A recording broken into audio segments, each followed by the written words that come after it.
పాత్రికేయ మిత్రులకు నమస్కారం. నాతో పాటు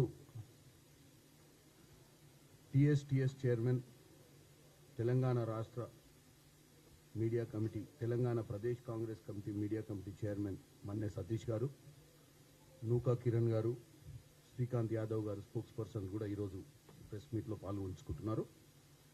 ముఖ్యంగా ఇరిగేషన్ ప్రాజెక్టులకు సంబంధించి బీఆర్ఎస్ పార్టీ రాజకీయ వ్యూహంలో ఇప్పుడున్నటువంటి తెలంగాణ గవర్నమెంట్ ఇరకాటంలో పెట్టాలి, తెలంగాణ ప్రజల్ని తప్పుదో పట్టించాలి, తెలంగాణ ప్రజల మనసులో విషబీజం నాటాలి అన్న ఉద్దేశంతో పదే పదే గతంలో బనకచెర్ల విషయం కానీ, నిన్న వినోద్ గారు, బీఆర్ఎస్ పార్టీ వినోద్ గారు ఆల్మట్టి విషయంలో కానీ తెలంగాణ ప్రజల్ని తప్పుదో పట్టించే ప్రయత్నం చేస్తున్నారు. బనకచెర్లను కొన్ని రోజులు ఆ బంకను తీసుకుపోయి కిందున్న రాష్ట్రానికి టీడీపీ ప్రభుత్వానికి అంటగడదామని చూసారు. రేవంత్ రెడ్డికి, చంద్రబాబు నాయుడికి మంచి సంబంధాలు ఉన్నాయి కాబట్టి బనకచెర్ల ప్రాజెక్టు ఆల్రెడీ అప్రూవ్ అయిపోతుంది, పైన టీడీఆర్లు ఇస్తున్నారు, అంతా అయిపోతుంది. రేవంత్ రెడ్డి గారు పట్టించుకోవట్లేడు. రేవంత్ రెడ్డి గారు ఆయన ఇద్దరు మాట్లాడుకునేటరు, ఇక బనకచెర్ల అయిపోతుంది, మనకు అన్యాయం జరుగుద్ది, గోదావరి నీళ్ళు మొత్తం దోసుకపోతారు, మనకు తెలంగాణకు అన్యాయం జరుగుద్దని అప్పుడు కొన్ని రోజులు డ్రామా నడిపించారు. అప్పుడు హరీష్ రావు గారు బ్రహ్మాండమైన ఏకాపాత్రాభినయం చేసి చక్రం తిప్పే ప్రయత్నం చేస్తే దాన్ని తిప్పికొట్టినాం. ఎందుకంటే బనకచెర్ల బంక ఏం కాలేదు. ఎందుకంటే ఢిల్లీలోనే జలశక్తి శాఖ మంత్రివర్యులు పాటిల్ గారు కూర్చొని అసలు ఈ చర్చనే లేదు, ఈ చర్చ తావే లేదు, ఈ చర్చ కింద రెండు రాష్ట్రాలు చర్చ చేసుకోవాలి, గోదావరి ట్రిబ్యునల్లో చర్చలు చేసుకొని మా దగ్గరకు వచ్చిన తర్వాత మేము అప్పుడు దాన్ని లాస్ట్కు ఏమైతే అది మేం కాదు న్యాయ నిర్ణేతలు, మేం కాదు నిర్ణయించేదని చెప్పి సెంట్రల్ గవర్నమెంట్ మినిస్టరు, ఇద్దరు చీఫ్ మినిస్టర్లను పిలిచి వేరే విషయాలు ఏదున్నాయో ఇటు కృష్ణా మీద కానీ గోదావరి మీద ఉన్న అంశాలను మాట్లాడి పంపించారు. దాంతో ఆ మ్యాటర్ సద్దుమణిగింది.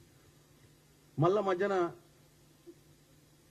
ఏం చేయాలి, రాజకీయ మనుగడ, మళ్ళీ తెలంగాణ ప్రజల్ని ఎట్లా తప్పుతో పట్టియాలని మళ్ళీ కొన్ని రోజులు ఏదో బాగానే ఎక్సైజ్ చేసుకొని మళ్ళీ నిన్న ఈసారి అప్పుడున్నటువంటి ప్లానింగ్ కమిషన్ మెంబర్ చైర్మన్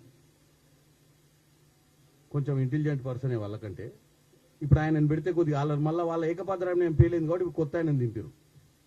ఎవరిని, వినోద్రావు గారిని. సో దట్ ఈయన చెప్తే కొద్దిగా బాగా అతుకుద్ది స్టోరీ అని. బంక అతకలేదు కదా బనకచెర్లది, ఈసారి ఇది అతుకుద్దని ఆల్మాటిని పెట్టింది. సో ముఖ్యంగా నేను ఫస్ట్ ఆల్మాటి గురించి, ఈ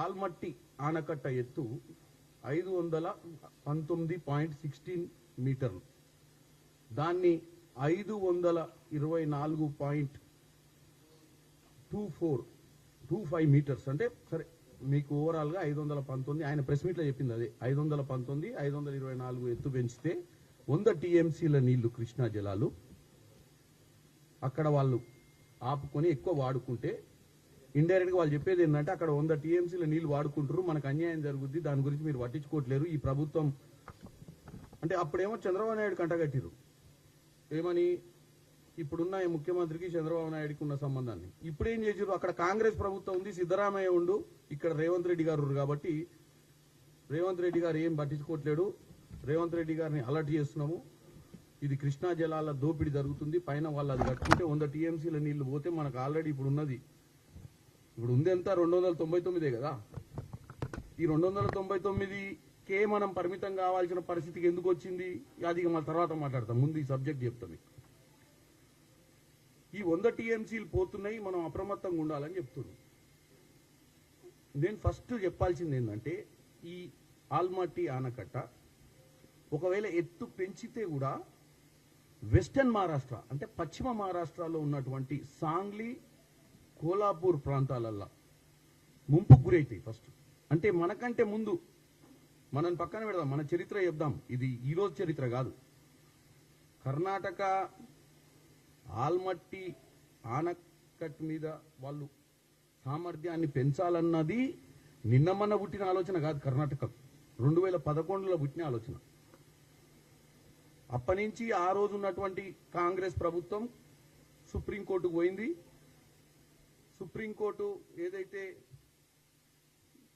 KWT Krishna Water Dispute Tribunal 2 Class 5 Class 2 5/2 5/3 report ప్రకారము 2010-13 మధ్యన జరిగిన చర్చలలో యాక్చువల్గా 2000 appeal number 5170 of 2011 Honorable Supreme Court stayed the publication of KWT 2/5 as per the 5 decision on 16/9/2011 అంటే స్టే ఎప్పుడు వచ్చింది సుప్రీం కోర్టులో చెప్తున్నాను నేను, ఎందుకంటే ఎగ్జాక్ట్ డేట్స్ కావాలి. ఈ యొక్క ఆలోచనకు 524 మీటర్లు 519 నుంచి 524 పెంచే ఆలోచనను 2011లోనే సుప్రీంకోర్టు స్టే విధించింది. అప్పటి నుంచి ఇప్పటికీ ముగ్గురు ముఖ్యమంత్రులు, అంటే ఇది 4వ ముఖ్యమంత్రి. 2010లో రోషయ్య గారు ఉంటారు, తర్వాత కిరణ్ కుమార్ రెడ్డి గారు, తర్వాత 10 ఏళ్ళు మహానుభావులు కేసీఆర్ గారు, ఆ తర్వాత ఇప్పుడు రేవంత్ రెడ్డి గారు. సో ఇప్పుడు కొత్తగా వచ్చి నిన్న ప్రెస్ మీట్ పెట్టి ఏదో జరిగిపోతుందని చెప్పి తెలంగాణ ప్రజలు, అరే అవునా 100 టీఎంసీలు పోతున్నాయి, ఎట్లా పోతాయి అని అందరు భయపడాలిగా.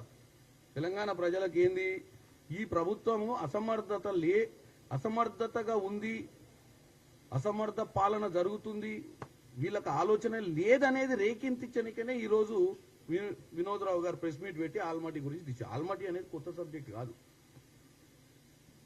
ఇప్పుడు వాళ్ళు ఏదో 70,000 ఎకరాలు సేకరిస్తుర్రు, కోట్ల రూపాయలు ఖర్చు పెడుతుర్రు. ఈ ఖర్చు పెట్టి ఇవన్నీ చేసి వాళ్ళ డిపిఆర్ పెట్టిన ఖర్చును మొత్తం చూపించి కోర్టులో సబ్మిట్ చేస్తే కోర్టు వాళ్ళ సైడ్ సానుకూలమైంది. అవునబ్బా అంత ఖర్చు పెట్టారు కదా వదిలేయండి, జర్రనేగా పెంచుకోనియండి అని చెప్తుంది, కాబట్టి మీరు అలర్ట్గా ఉండండి అని చెప్పే ప్రయత్నం ఆయన చేసింది నిన్న. ఎట్టి పరిస్థితుల మొన్న చెప్పిన బన్కచర్ల విషయంలోనైనా ఇప్పుడు ఆల్మట్టి విషయంలోనైనా తెలంగాణలో ఉన్నటువంటి కాంగ్రెస్ పార్టీ ప్రభుత్వం ఎట్టి పరిస్థితుల్లో కూడా కాంప్రమైజ్ కాదు. ఫస్ట్ ఎందుకంటే ఈ కర్ణాటక ప్రభుత్వం మేము ల్యాండ్ ఎక్వైషన్ చేస్తున్నాము, మేము పెంచుకుంటున్నాము, మా సామర్థ్యాన్ని పెంచుకుంటాము, మా దగ్గర ఇంత ఆయకట్టు ఉంది, పెద్ద పెద్ద ఆయకట్టుకు నీళ్లు అందియాలి, మాది డ్రాట్ ఏరియా, మా ఉత్తర కర్ణాటక ప్రాంతానికి అన్యాయం జరుగుతుంది, మేము ఇక్కడ ఆల్మట్టిని పెంచుకుంటామన్న విషయం కొత్త ఏం కాదు. ఆ విషయానికి వస్తే ఇవి కూడా చెప్తాయి. ఇప్పుడు వాళ్ళ హయాంలో 2022 అఫిడవిట్ ఫైల్ చేసిర్రు, ఫోటోగ్రాఫ్స్ తోటి, డాక్యుమెంట్స్ తోటి, కంప్లీషన్ ఆఫ్ వర్క్ స్టేజ్ తోటి. వాళ్ళ హయాంలో దగ్గర అంటే నవంబర్ 2022 కల్లా మేము 4,555 కోట్లు దీని మీద ఖర్చు పెట్టినాం ల్యాండ్ ఎక్వేషన్ మీద. ఎప్పుడు వాళ్ళ ప్రభుత్వంలోనే నవంబర్ 2022లా ఇన్ని కోట్లు ఖర్చు పెట్టినామని చెప్పారు.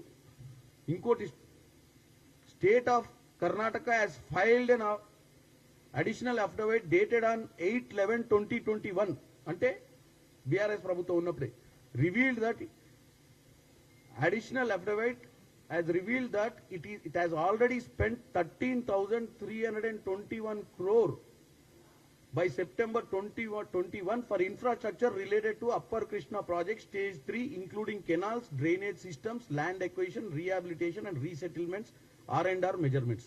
అంటే ఈ డ్రామా 2011లో స్టే వచ్చింది. అప్పటి నుంచి వాళ్ళు దీన్ని ప్రతిసారి నడుపుతూనే ఉన్నారు. ఈ స్టోరీని మేము పెంచుకుంటాము, దానికి సంబంధించినటువంటి ఇన్వెస్ట్మెంట్ పెడుతున్నాము, 13,000 కోట్ల రూపాయలు మేము ఖర్చు పెట్టినామని చెప్పి వీళ్ళ హయాంలో కూడా ఫోటోగ్రాఫ్స్ తో సహా సుప్రీంకోర్టుకి సబ్మిట్ చేసి మేము ఇప్పుడు ఏంది, ఇప్పుడు మేము కాంగ్రెస్, అక్కడ కాంగ్రెస్ ఉంది, వీళ్ళిద్దరు కలిసి మన చేతులు కలిపి ఆడ 100 టీఎంసీలను పక్కదో పట్టిస్తారేమోనని చెప్పి ఆయన వచ్చి చెప్తే ఇక్కడ తెలంగాణ ప్రజలు అమ్మ ఎంత అన్యాయం చేసినాం, మనము అనవసరం కాంగ్రెస్ పార్టీని గెలిపించుకున్నాం, బీఆర్ఎస్ పార్టీ ఉంటే 100 టీఎంసీలు మిగిలేదు కదా అనే ఆలోచన రావాలని మాట్లాడినట్టే ఉంది తప్ప ఎందుకు ఈ సబ్జెక్ట్ కొత్తది కాదు. ఈ సబ్జెక్ట్ గురించి ఇప్పుడు లేవనెత్తాల్సిన అంశం కాదు. ఈ సబ్జెక్ట్ గురించి మా ప్రభుత్వం సుప్రీంకోర్టులో 100% చిత్తశుద్ధితో పోరాటం చేస్తుంది. ఎట్టి పరిస్థితుల్లో సుప్రీంకోర్టు కూడా ఒప్పుకున్నంత కాలం ఆల్మట్టీలో వాళ్ళు డ్యామ్ పెంచుకోవడానికి కూడా అవకాశం లేదు ఎత్తు, ఎందుకంటే సుప్రీంకోర్టులో పెండింగ్ మ్యాటర్. కాంగ్రెస్ ప్రభుత్వం already Telangana has admitted before Honorable Supreme Court it is ready to argue the matter in the main case and commence the arguments. Already Telangana ప్రభుత్వానికి చిత్తశుద్ధి ఉంది. సుప్రీం కోర్టులో మనం పార్టీ మనం కంపల్సరీ దాని మీద ఫైట్ చేయడానికి రెడీగా ఉన్నాం. ఇప్పుడు ఈ అంశం ఎక్కడి నుంచి వచ్చింది? ఇప్పుడు ఈ అంశము తీసుకొచ్చి ఇంత త్వరగా అంటే వాళ్ళు అక్కడ ఏదో 70,000 ఎకరాలు వాళ్ళు ఏదో 100 కోట్ల రూపాయలు ఖర్చు పెడుతున్నారు, రేపు పొద్దున దీనివల్ల 30,000 కోట్లు ఖర్చు పెడుతున్నారు, దీనివల్ల ఏదైనా అవుతుందని చెప్పి అలర్ట్ చేస్తారు. ఏ అలర్ట్ చేసినా ఇది పైన మహారాష్ట్ర ఉంది, మహారాష్ట్రలో 2 జిల్లాలు మునిగిపోయే అవకాశం ఉంది. ఒకవేళ ఇది చేస్తే వాళ్ళే మూకోరు, కిందున్న మనం మూకోము.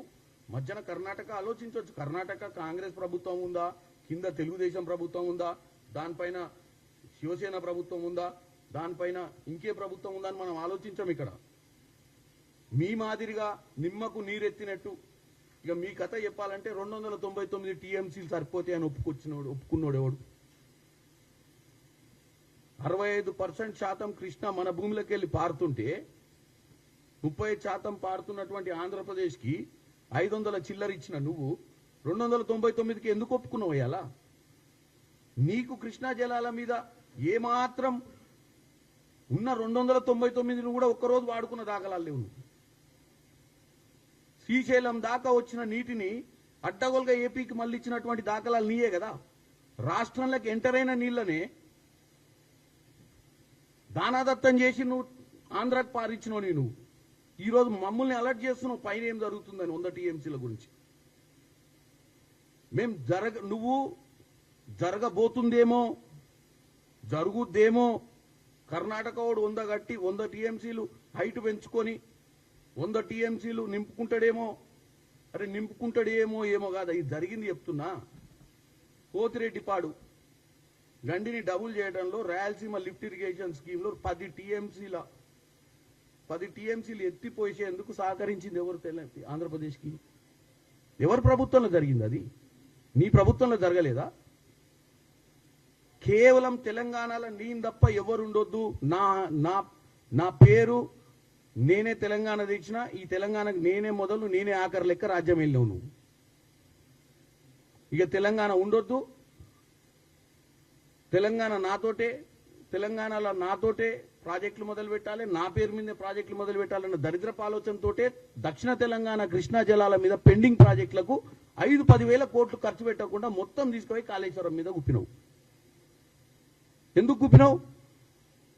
ఆడ ప్రాణహిత చేవెళ్ళ 30-35 వేల కోట్లతోటి కడితే గ్రావిటీ ద్వారా తన ఖర్చుతో తక్కువ ఖర్చుతో ప్రాజెక్ట్ కంప్లీట్ చేద్దామంటే దాన్ని అస్సలే కాంగ్రెస్ పార్టీ వాళ్ళు పెట్టిన పేరు ఉండొద్దు, ప్రాణహిత ఉండొద్దు, చేవెళ్ళ ఉండొద్దు, అసలు ఆ పేరే కనపడొద్దు అని చెప్పి నువ్వే నీ సొంత నిర్ణయాలతోటి కాళేశ్వరం కడుతుంది. ఇప్పుడు కృష్ణా జలాల గురించి నీకు ప్రేమ వచ్చింది. ఆ కృష్ణా జలాల మీద నీకు ఏమాత్రం నువ్వున్న హయాంలో ఏ రోజన్నా నీ 10 సంవత్సరాలలో 200 టీఎం నువ్వు సరే 299 టీఎంసీకి ఒప్పుకోవడమే తప్పు, ఒప్పుకున్నావు. మరి 299 టీఎంసీని కాపాడుకోనికి ఎన్ని రిజర్వాయర్లను నువ్వు పెట్టుబడి పెట్టి చేసినావు నీ హయాంలో? నీళ్లు నిధులు నియామకాలే కదా మన నినాదం.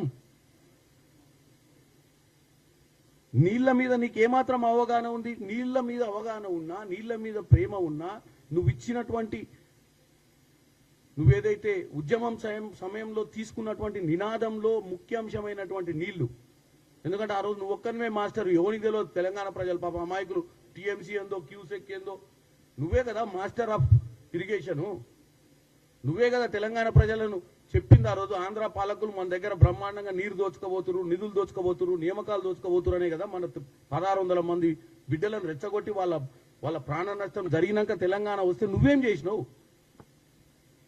లా యాజ్ పర్ ద సిస్టమ్ మన కృష్ణా నదిలో మన ప్రాంతంలో, మన పారివాహక ప్రాంతంలో ఎంత వరకు సాగునీరు సాగుతూ ఎంతవరకు ఆ కెనాల్ పోతుందో అంతవరకు అయితే 65% మనకు రావాలి. 65% రావాలి అంటే మనకెంత రావాలి? ఇవాళ ఆంధ్రాకి ఎంత పోయిందో మనకెంత రావాలి?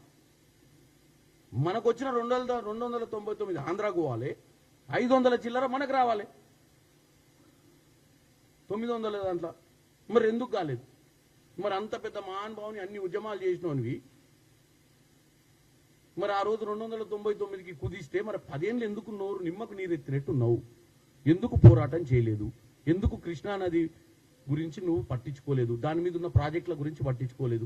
ఈ రోజు సడన్ గా వచ్చి మళ్ళా తెలంగాణ ప్రజల మీద రాజకీయం చేయాలి, తెలంగాణ ప్రజల మైండ్ లో ఏదన్నా నాటాలి అన్న ఉద్దేశంతో నువ్వు ఈరోజు ఆల్మట్టి డ్యామ్ గురించి మాట్లాడే ప్రయత్నం చేస్తున్నారు. మీరు ఎవ్రీ మంత్ ఏదో ఒక సబ్జెక్ట్ తీసుకొని రావాలి, కాంగ్రెస్ పార్టీ మీద బురద జల్లే ప్రయత్నం చేయాలి, తెలంగాణ ప్రజలను కన్ఫ్యూజ్ చేయాలి, తెలంగాణ ప్రజల్ని ఆలోచించజేయాలి. ఏమని మేము కాంగ్రెస్ పార్టీని అధికారంలోకి తెచ్చినాం కదా, మేము కరెక్టే చేసినామా లేదా అనే ఒక ఆలోచనను రేకించడానికే మాట్లాడుతున్నారు తప్ప అసలు టెక్నికల్ సబ్జెక్ట్ ఏమో ఆల్రెడీ మ్యాటర్ 2011 నుంచి ఉంది. వాళ్ళు ల్యాండ్ ఎక్వైజిషన్ చేస్తున్నాం, డబ్బులు ఖర్చు చేయడం మీ హయాంలో చెప్తుండు, ఇప్పుడు చెప్తుండు, అప్పుడు చెప్తుండు వాని బాధవాడు. దీంట్లో 2 రాష్ట్రాలు పక్క రాష్ట్రాలు, ఆ పైన ఉన్న రాష్ట్రం కింద ఉన్న రాష్ట్రానికి కూడా అనుసంధానం ఉంది ప్రాజెక్టు. వాళ్ళు ఒప్పుకోరు, మనం ఒప్పుకోరు. నిజంగానే మనం ఏమన్నా కోట్ల తెలంగాణ తరపు నుంచి వాదనలు చేయకపోతేనో, మనం తెలంగాణ తరపు నుంచి ఆ ప్రాజెక్ట్కి అనుమతులు ఇవ్వడానికి మనం ఎన్ఓసి ఇస్తేనో, మనం ఏమన్నా పోయి ఆల్రెడీ కర్ణాటక ముఖ్యమంత్రితో మాట్లాడి మీరు కట్టుకోండి అబ్బా 100 టీఎంసీ, మాకు ఏం అభ్యంతరం లేదు, మాకు బ్రహ్మాండంగా 299 ఎక్కువైపోయినాయి, మీరు ఒక 100 తీసుకొని మాకు 199 సరిపోద్దని చెప్పడానికి ఏమన్నా ఉందా అంశమీడ? మీరు చేసిన దరిద్ర పాలనతో 299 వచ్చినాయి. ఆ 299 ఎట్లా కాపాడుకోవాలని చెప్పి మేము ఆ శ్రీశైలం లెఫ్ట్ బ్యాంక్ కెనాల్లో ఉన్నటువంటి ఇప్పుడు ఆ సొరంగ మార్గాన్ని మళ్ళీ మొన్న జరిగిన తర్వాత మళ్ళీ దాన్ని ఇమీడియట్ గా చేసాం. అది ఎప్పుడో చేసి ఉంటే ఈ 299 కాదు, మనకు అసలు రిక్వైర్మెంట్ బయటపడేది.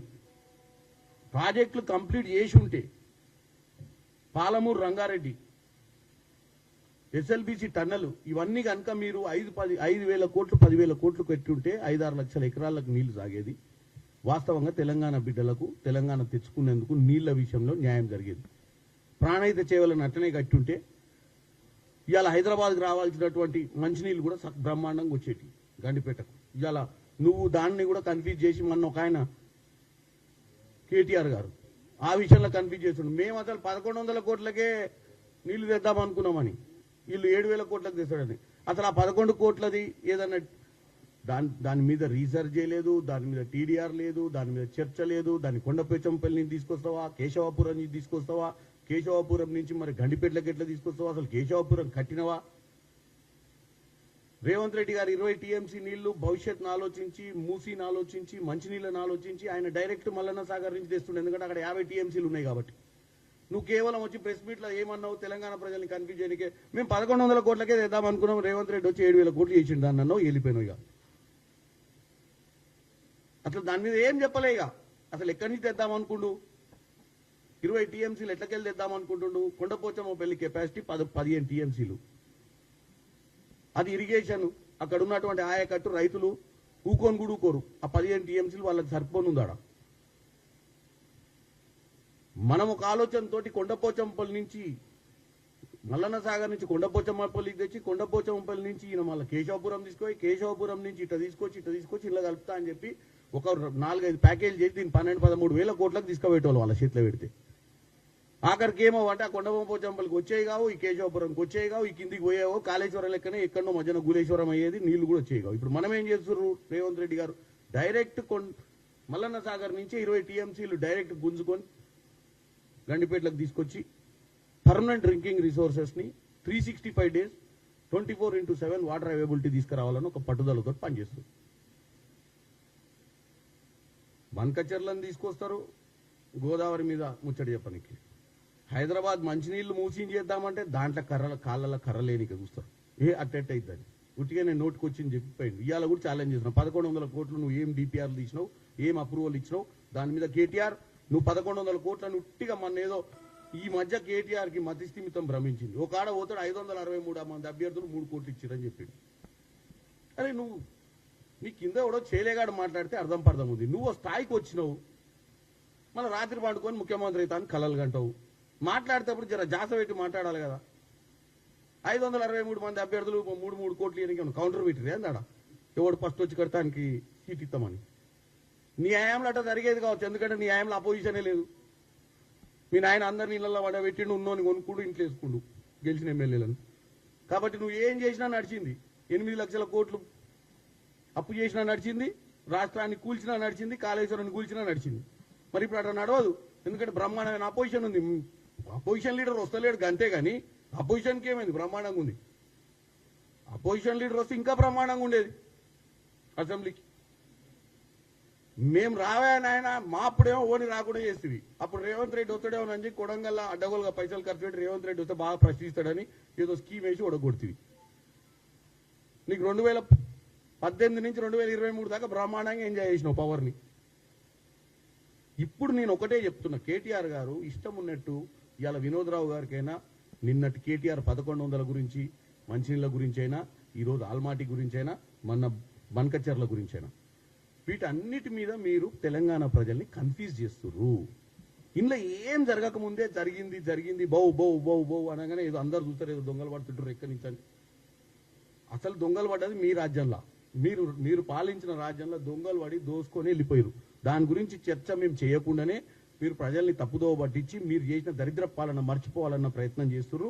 ఇక పోతే ఏమన్నా ఉంటే మీరు వీలైతే సోషల్ మీడియాలో మాత్రం రోజు మేము మాలాంటి వాళ్ళు ప్రెస్ మీట్ పెట్టగానే నలుగురు నెగేసి మేము మాట్లాడిందని తప్పుడు చూపిస్తారు. మొన్న నేనేమన్నా 2010లో మెట్రో అప్రూవల్స్ అప్పుడు భారతదేశంలో మెట్రో సెకండ్ ప్లేస్, ఏది కిలోమీటర్ వైజ్ చెప్పిన నేను. ఢిల్లీ తర్వాత 72 కిలోమీటర్లతోటి ఆంధ్రప్రదేశ్ మెట్రో సెకండ్ ప్లేస్లో ఉండే. అది కాంగ్రెస్ హయాంలో జయపాల్ రెడ్డి గారు అర్బన్ డెవలప్మెంట్ మినిస్టర్ ఉన్నప్పుడు అప్రూవల్ అయిన ప్రాజెక్ట్. 2017లో ఓపెన్ చేసిన విషయం అనుకోండి, నేను 2010లో ఓపెన్ చేసినని చెప్పిన. వాళ్ళు ఎవరికో రాసిచ్చిన మ్యాటర్ని పెట్టి కొంతమంది ఎంజాయ్ చేసుకుంటారు అక్కడ. ప్రతి ప్రెస్ మీట్లో ఏమన్నా పాయింట్ తీయాలి, పాయింట్ తప్పేం లేదు. నేనేమి కేటీఆర్ని కాదు, మా నాయన ఏం కేసీఆర్ కాదు. నేను మధ్యతరగతి కుటుంబం నుంచి వచ్చి ఈ స్థాయిలో వచ్చి ప్రెస్ మీట్ పెట్టి మాట్లాడుతుంటే నేను ఏదో నేర్చుకునే పెడతా కదా. దాంట్లో మీరు నన్ను ఇంత పాపులర్ చేసిందే మీ సోషల్ మీడియా. అసలు మీకు ట్యాంక్ చెప్పాలి నేను, లేకపోతే నన్ను ఎవడు గుర్తుపట్టేటోడు. నేనేదో ప్రెస్ మీట్ పెట్టుకొని పోతే నేను పెట్టిన ప్రెస్ మీట్ 3 రోజులు నడిపిస్తారు మీరు. ఎందుకంటే నేను మాట్లాడిన మధ్యలో లైన్లు వీకి ఇక్కడ అతికిచ్చి అక్కడ ఒక ఆమెను తీసుకొచ్చి మాట్లాడించి అక్కడ ఒక ఆయనను తీసుకొచ్చి మాట్లాడితే ఏమైంది? నా సబ్జెక్ట్లో నేను డీవియేట్ గాను, నా ప్రెస్ మీట్లు నేను ఆపను, నా పార్టీని నేను డిఫెండ్ చేయడంలో మీరు ఏదైనా తప్పు మాట్లాడితే నేను డెఫినెట్గా ప్రశ్నించే సత్తా నాకు ఉంది. ఎవడు పుట్టంగానే మహానాయకుడు కాడు. మహానాయకుడు కావాలన్నా, సబ్జెక్టు నేర్చుకోవాలన్నా నీ పార్టీలైనా నా పార్టీలైనా, రేపు కింద యూత్ కాంగ్రెస్ వాడైనా నీ బీఆర్ఎస్ పార్టీలో పనిచేసిన స్టూడెంట్ వింగ్ వాడైనా నేర్చుకునే నాయకుడు అవుతాడు. హేళన చేయాల్సిన అవసరం లేదు. ఎవడు అడిగితే వాడిని హేళన చేసి ఆడు రాడనుకుంటారే మీడియాకు. మళ్ళా మేము 4-5 జోకులు వేస్తే భయపడి ఇంట్లో అనుకుంటాడు అనుకో. నేనేం అట్లాంటి కాదు. బరాబర్ మీరు ఇట్లాంటి దరిద్రపు మీటింగ్లు పెట్టి ఆల్మటి గురించి, బన్కచర్ల గురించి, మంచినీళ్ళ గురించి పిచ్చి పిచ్చిగా మాట్లాడి తప్పుడు ఫిగర్లు ఇచ్చి తెలంగాణ ప్రజలను తప్పుదో పట్టిస్తే బ్రహ్మాండంగా వస్తాం, మాట్లాడతాం, చెప్తాం తెలంగాణ ప్రజలకు. ఈ ప్రెస్ మీట్ పెట్టింది మీరు చూస్తారని కాదు, తెలంగాణ ప్రజలు చూస్తారని పెట్టినా. మీ సోషల్ మీడియా వాళ్ళు ఇంత పెద్ద స్క్రీన్లు పట్టుకొని తప్పులు ఏమైనా ఎత్తుకోనికే పెట్టలే. ఇది పెట్టింది ప్రెస్ మీటు. మీరు ఏం మాట్లాడుతారు, మేము ఏం మాట్లాడుతున్నాం, మా ప్రభుత్వం ఏం చేయాలనుకుంటుంది, మీరు మా ప్రభుత్వాన్ని నిందలు ఎట్లేస్తారు, ఆ నిందల్ని తిప్పికొట్టడానికే ప్రెస్ మీట్లు పెడతాం ఇక్కడ. కాబట్టి నేను ఒకటే చెప్తున్నా తెలంగాణ ప్రజలకు, కర్ణాటక ప్రభుత్వము ఎట్టి పరిస్థితుల కర్ణాటక ప్రభుత్వము 100 టీఎంసీల నీళ్లు నిల్వ చేసుకునే ప్రయత్నం చేసినా 519 నుంచి 524 పెంచినా సుప్రీంకోర్టులో మ్యాటర్ ఉంది. సుప్రీంకోర్టులో బరాబర్ ఫైట్ చేస్తాం. మాకు చిత్తశుద్ధి ఉంది. మీకంటే ఎక్కువ చేస్తాం. మీ హయాంలో ఏం చేసిరో అన్నిప్పుడే చెప్పినా 299 టీఎం అన్నిటి గురించి ఇంతకంటే ఎక్కువ చెప్ప. దయచేసి తప్పుడు ప్రచారం చేయకండి. తెలంగాణ ప్రజలు వాళ్ళ తప్పుడు ప్రచారాన్ని వినకండి.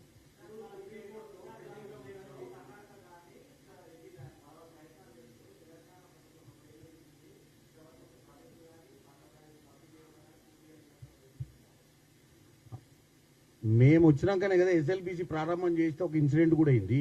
అంత పెద్ద ఇన్సిడెంట్ అయితే కృష్ణా జలాల మీదనే కదా అది. వాళ్ళ హయాంలో చేసి ఉంటే ఎప్పుడో అయిపోయేది కదా ఆ ప్రాజెక్టు. వాళ్ళ హయాంలో ఏం చేసిరా? కాళేశ్వరం తప్ప ఏం చేయలేదు. వాళ్ళ హయాంలో ఏం చేసిరంటే వాళ్ళకు అజెండా ఉండే, ప్రాజెక్టుతో పాటు కమిషన్లు కూడా తినే ప్రాజెక్టును చేయాలన్న పట్టుదలతో పనిచేసిరు వాళ్ళు. ఎట్లా తినాలి, ఎట్లా లక్షల కోట్లు ఖర్చు పెట్టాలి, దాంట్లో ఎట్లా కమిషన్ బుక్కాలన్న ఆలోచన వాళ్ళది. ఆయన ఏమంటాడు ఏమనంటే కాళేశ్వరం లాంటి ప్రాజెక్టు కట్టేందుకు కేసీఆర్ కట్ట అవార్డు ఇస్తారట. ఇక్కడ తీసుకుపోయేది భారతరత్న అవార్డు.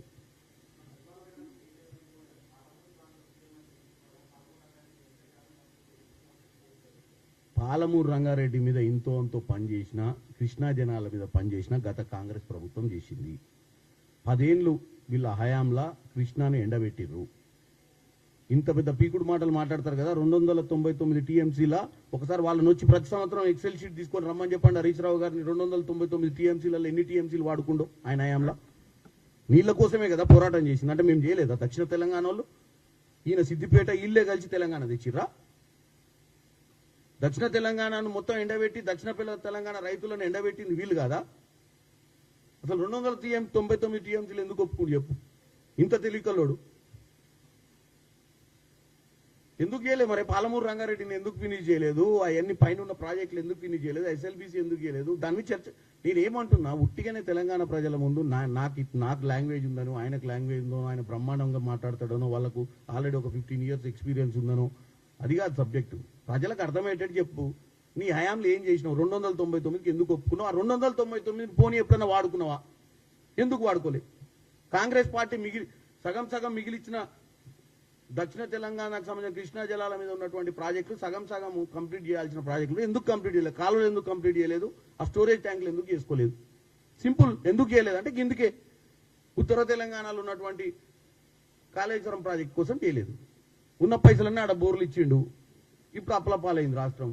ఇప్పుడు ఏమంటారు? సంవత్సరంన్నర మేము 10 ఏళ్ళు వీకంది, మీరు సంవత్సరంన్నర మాకు అక్షయపాత్ర ఉందా? ఇట్లా బోర్లు వేసి ఇట్లా దిప్పంగా అన్ని రానికే. వాళ్ళకి ఏమనుకుంటారు? వాళ్ళు చేసిన దుర్మార్గ పాలనకు రాష్ట్రాన్ని కుప్ప చేసి సండర్లో పోసిపోయిర్రు. దాన్ని ఏరి దాని లెక్కలు పత్రం చేసి దాన్ని సెట్ చేసే ప్రయత్నం మేము చేస్తున్నాం. ఓ పక్కన ప్రజా సంక్షేమ పథకాలు, ఓ పక్కన ప్రాజెక్టులు, ఇవన్నీ చేయాలంటే ప్రజలు 5 ఏళ్ళు మాకు ఇచ్చిన సమయంలో సంవత్సరంన్నరకే వీళ్ళు ఎగ్జామ్స్ పెడతా అంటే ఎట్టయితే హాఫ్ ఇయర్లీ ఉంటాయి, క్వార్టర్లీ ఉంటాయి, ఫైనల్స్ ఉంటాయి. వీళ్ళకి ఇష్టం ఉన్నప్పుడు పెడితే వాళ్ళు ఫైనల్ ఎగ్జామ్ రాస్తారా చదువుకోకుండానే?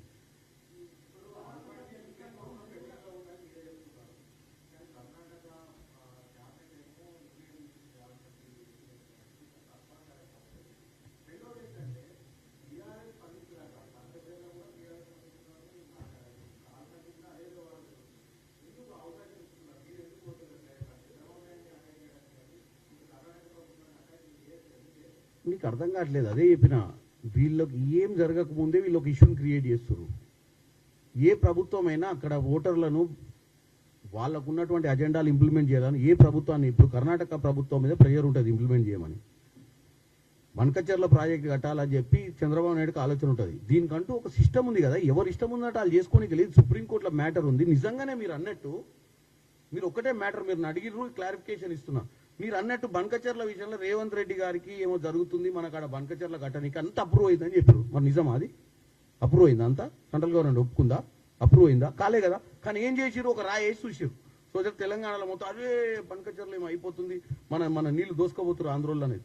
అది అయిపోయింది. ఆ ఎపిసోడ్ ఈ మధ్యకాలంలో డిస్కషన్లు లేదు. ఎప్పుడు ఢిల్లీలో చర్చల తర్వాత. ఇప్పుడు ఆల్మాటి అసలు ఆ కోర్టుల మ్యాటర్ ఉంది. కోర్టుకు పోయి కోర్టులో తేల్చుకో. సుప్రీంకోర్టులో మ్యాటర్ ఉన్నప్పుడు నేను పోయి ఆ బౌండరీ దాటిపోయి వాళ్ళ దగ్గర పోయి భుజం మీద ఒకటి ఏం చేస్తున్నారు అని అడుగుతానా? మ్యాటర్ సుప్రీంకోర్టులో ఉంది. దాన్ని స్టేట్ గవర్నమెంట్ రిప్రజెంట్ చేస్తుంది. మన అడ్వకేట్స్ అటెండ్ అవుతారు. అడ్వకేట్స్ వాళ్ళు మనం నిజంగానే ఎప్పుడన్నా అటెండ్ కాకుండానో ఏమన్నా గ్రీన్ సిగ్నల్ ఇచ్చినట్టు ఉంటేనేమో నువ్వు అన్నట్టు ఏమో జరుగుతుందని చెప్పొచ్చు. అరే వాళ్ళే డిసైడ్ చేసి ఎట్లా ఎక్కడే పార్టీ ఉందో. ఇప్పుడు వాళ్ళకి ఏ పార్టీ, మరి ఇప్పుడు బీఆర్ఎస్ పార్టీకి ఏడలేదు, ఈడ కూడా లేదు. మరి పార్టీ మరి ఏం చేయాలి బతుకులు? ఇప్పుడు పైన మాకుంది, కింద చుట్టాలు, ఆ పైన ఇంకో చుట్టం ఉండని వీళ్ళు చెప్తారు కదా. మరి వీళ్ళకి ఏం లేదు. మరి వీళ్ళు ఎందుకు సున్నా వచ్చినాయి? మాట్లాడేది ఏమైనా మైక్ల ముందేనా ఏమన్నా మాట్లాడతారా పోయి వీళ్ళు?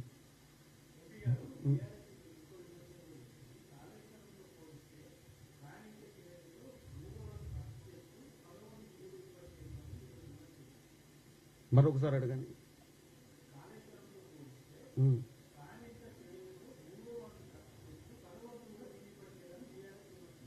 నేను అదే చెప్తున్నా. సంవత్సరంన్నరల ప్రాణహిత చేవెళ్ళ, కాళేశ్వరము, ఇటు కృష్ణా జలాల ప్రాజెక్టుల మీద మేము ఇంకా ఇప్పుడు ఏం చేసినామని మేము ఉన్నదాన్నే సెట్ చేస్తున్నాము. ఉన్న నీళ్ళనే రిసోర్సెస్ని వాడుకుంటున్నాము. ఇప్పుడు వాళ్ళు అనేది ఏంది? అర్జెంటుగా మేము ఆల్రెడీ యూజ్ చేస్తే 1/3 కూడా యూజ్ చేస్తలేమని ఎట్లా అంటారు వాళ్ళు?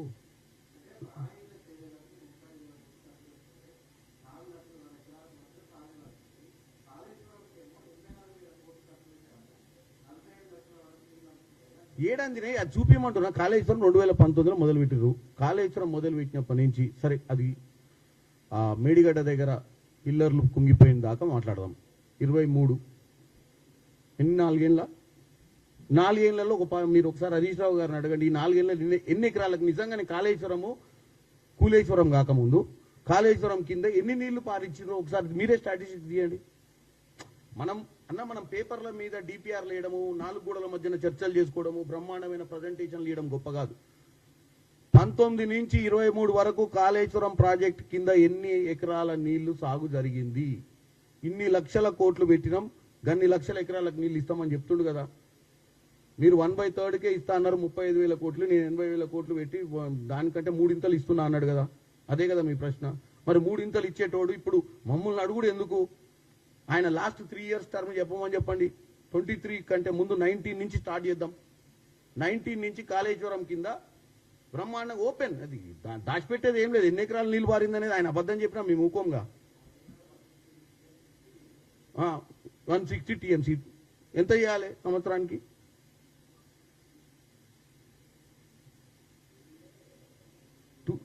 చేంజా 264 TMC 254. ఎందుకంటే నేను ఆయన లెక్క మ్యాథమెటిషియన్ కాదు. దీని మీద నేను ఇరిగేషన్ మంత్రి అయితే చంపుతుంది కానీ 5 ఏళ్ళు 6 ఏళ్ళు ఉంటే ఏమో మాకేమో, నేను ఓన్లీ ఎంపీని కాబట్టి చెప్తున్నా నాకున్న మిడిమిడి జ్ఞానంతో. ఎంత చేసిండు? మొత్తం 4 ఏళ్ళు కలిపి 1 సంవత్సరం చేస్తా అంత కూడా చెప్పాయి.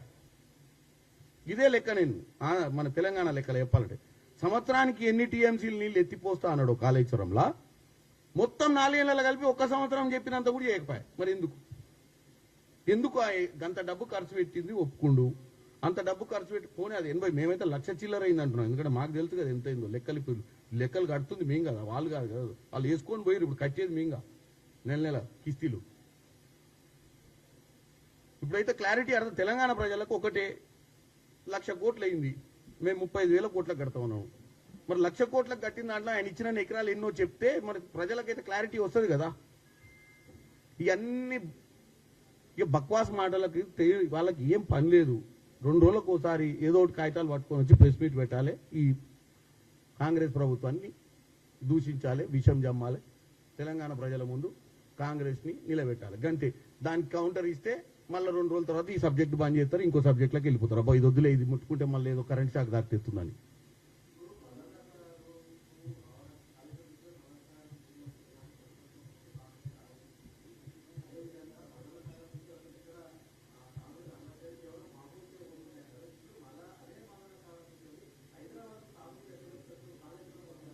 ఇప్పుడు ఏం చేద్దాం? ఇప్పుడు వాళ్ళు మాకేం కక్ష సారింపు సరిగా లేవు. వాళ్ళు చేసిన ప్రాజెక్టు సరిగ్గా కట్టలేదు, వాళ్ళకి చిత్తశుద్ధి లేదు. మేము దాన్ని ఎట్లా సెట్ చేసి దాంట్లో మల్లన్న సాగర్ ఆల్రెడీ ఉన్నది. ఇది వాళ్ళ ఇంట్లోకెళ్ళి పైసలు పెట్టి కట్టింది కాదు కదా, ప్రజాస్వామ్యమే కదా. అరే దాని కెపాసిటీ అంత ఉంది. అప్పుడో ధోరణి ఇప్పుడో ధోరణి నేను లేదు. నాగార్జున సాగర్ కడితే అన్ని పొలిటికల్ పార్టీలు వాడుకునే శ్రీశైలం కట్టి. నేను అన్నది ఏంది, ఆ ప్రాజెక్ట్లో స్కామ్ చేసిరంటున్నాం. ప్రాజెక్ట్ని కట్టడం తప్పు కాదు. వాళ్ళు అన్న ఫిగర్ల ప్రకారం వాళ్ళు నిజంగానే అన్ని టీఎంసీలు నీళ్ళు ఎత్తిపోసి అన్ని లక్షల ఎకరాలకు నీళ్ళు ఇచ్చుంటే మేము ఎవరో మాట్లాడకపోదును. కేసీఆర్ని బ్రహ్మాండంగా పొగుడుదాం. జవహర్లాల్ నెహ్రూ విశ్వేశ్వరయ్య కట్టిన ప్రాజెక్టుల గురించి ఎంత గొప్పగా చెప్పుకుంటున్నాం, ఆయన గురించి కూడా చెప్పుకుందాం. అవి పనికి రాలేదు కాబట్టి చెప్పుకుంటున్నాం. వాటిని పనికొచ్చే విధంగా ఎట్లా చేసుకుంటాం మేము. ఇప్పుడు దాన్ని అయితే వాళ్ళు కట్టిరు కదా అని చెప్పి వాళ్ళకున్న దరిద్రం ఆలోచన మాకు లేదు. అంటే కాళేశ్వరం మొత్తమే తుడిచిపెట్టేసి ఇక కాళేశ్వరాన్ని మొత్తం వేసేసి దాన్ని తీసుకొచ్చి వేరే ప్రాణహిత చేయాలని వాళ్ళు మూసినట్టు మనం ముయ్యం. థ్యాంక్ యూ వెరీ మచ్ అండి.